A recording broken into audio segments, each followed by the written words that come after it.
tutorial is going to be for the guardians. If you're a guardian of somebody that, or you're working with somebody that's using AutoVisit, we're going to assume you downloaded the application already. If you haven't done so, if you have an Android phone, you can go to the Play Store and download AutoVisit.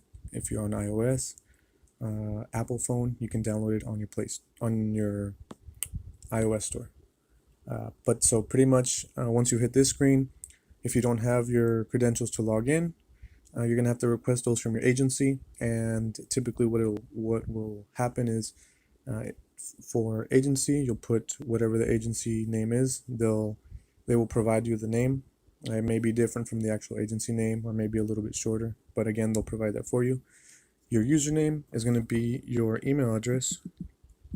So whatever email you provide to them, it's what's going to be your login. And then as far as what's it called, your password, well, they're going to email you that password. So let them know. And then once you get the password, it'll be like this. It'll be from DD Reports. It's going to let you know that you got to make one. You got 5 days to do so before the link expires, at which point just contact the agency and then they'll send you the link again. All right, and then you create your password. And it's going to ask you for a security question, whatever you want it to be. I'm going to put,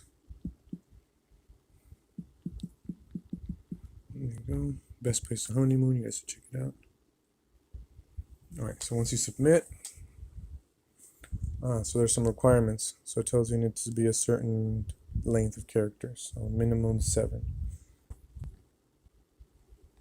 All right, so now that you have your good password, you're gonna go ahead and submit, and it'll actually take you to a different screen. It'll take you to DD Reports, but you don't want to clock in on DD Reports, or you don't want to use DD Reports. It won't let you log in.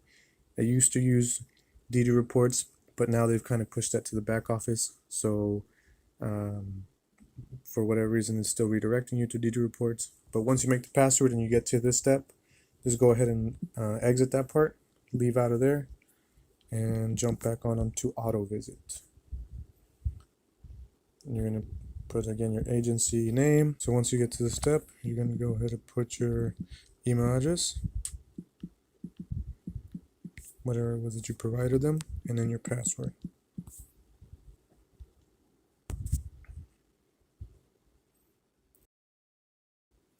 Alright, so once you log in, you'll see these times here waiting for approval. You can scroll, you can check them all out individually and approve them individually, and then hit the approve button. Or you can actually scroll all the way to the top and you'll see the approve all feature, and then you can approve them all at once.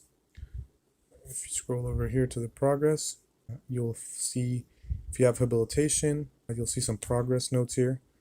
And I actually don't have any for these individuals yet, but you would actually see their progress or regression in a graphic chart, so it's kind of neat. Messaging, again, is not really set up yet. And as far as a guardian, I mean, you're able to check your balances. So for whoever you're working with, you'll be able to actually see how many hours they have. Good stuff. And then for permissions, again, just if you want notifications, it is crucial that you make sure you approve the hours, because that is how the state's requiring those e-signatures. So it's the way to get them paid. But it's pretty straightforward.